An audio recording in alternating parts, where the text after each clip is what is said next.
Congratulations for surviving 2023, and what a year it was. So in this video, I wanted to recap the wild and crazy ride, so maybe we can reflect on it, learn a few things, and hopefully have a better 2024 as a result. But before we get into that, if you're interested in more career-related content just like this directly from a corporate recruiter, maybe consider hitting that subscribe button. Unless you're living under a rock, you probably experienced 2023 yourself as a wild and crazy ride, with the labor market screaming all over the place, up and down, left and right. And I want to take a few minutes to recap the major themes that we saw throughout the year. Of course, the major theme, and this was a continuation of 2022, is this whole thing of layoffs. It seems like 2023 picked up right where 2022 left off, with major layoffs across the board, including LinkedIn, Meta, Facebook, Disney, Dell. I mean, pretty much pick a company and they've probably had a layoff in the year 2023. Now, we had the biggest spike in the beginning of the year, again, a continuation of what happened in the previous year.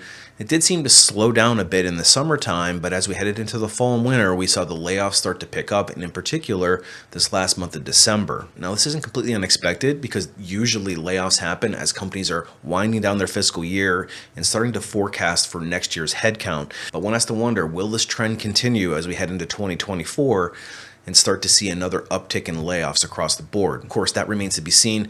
The economy is going to play a large part in that. But the second major theme that we're seeing as a result of all of these layoffs is that the concept of corporate loyalty has been completely shattered with the most hard and fast employees, because these layoffs finally hit that layer 3.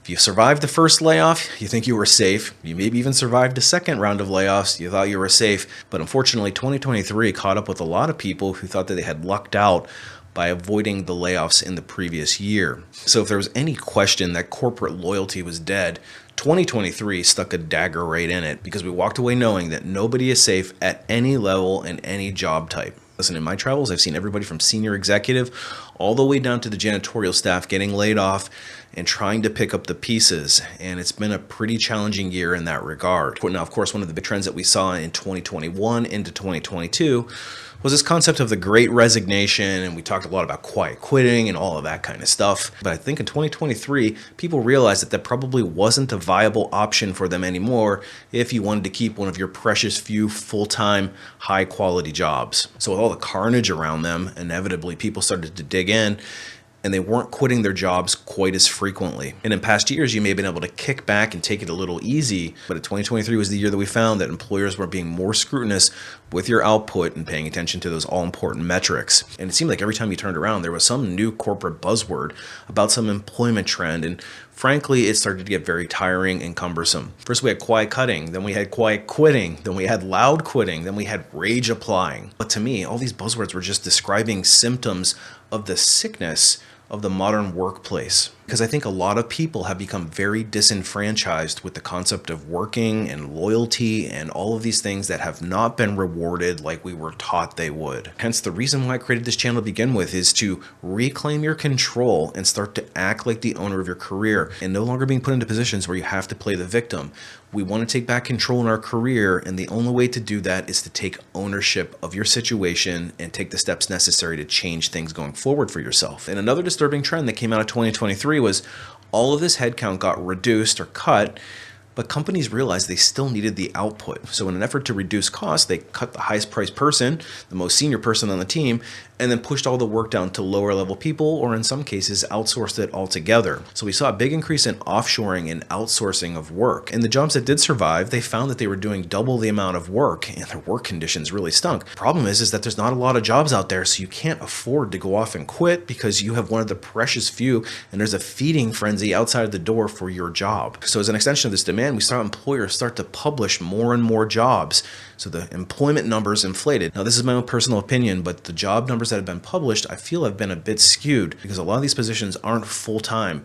They're seasonal, they're temporary, they're reduced hours, reduced wages, and employers are using that as a way to get cheaper labor. So we've seen a lot of jobs get cut, and then that same headcount get replaced with a contract position that doesn't pay benefits, or maybe a part-time role. So we found a rise in gig work, short-term assignments, and people who were forced into contract positions and possibly risking becoming career contractors as a result. And that can be very dangerous, because if you stay too long in contract roles, suddenly you're branded a career contractor, And employers have a bias against it for some reason. It's ironic because these same employers are the ones that created the situation that necessitated you being a career contractor to begin with.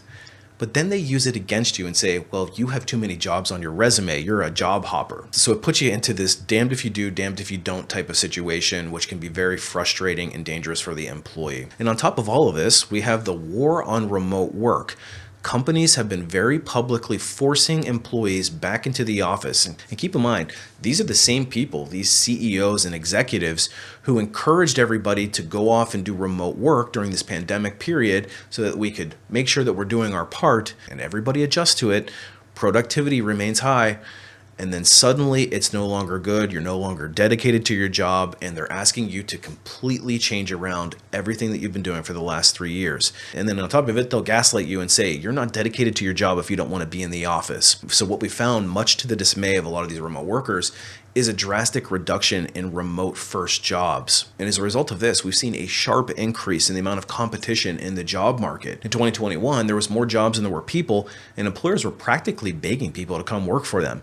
But things have definitely shifted around in 2023, where it's not unusual for companies to get 1,000 job applications or more for any given job. And listen, if it's a remote role, you can expect even more. It's a literal feeding frenzy. Because like I mentioned before, there's a lot less high quality jobs. There's a lot more of these contract positions or part-time roles.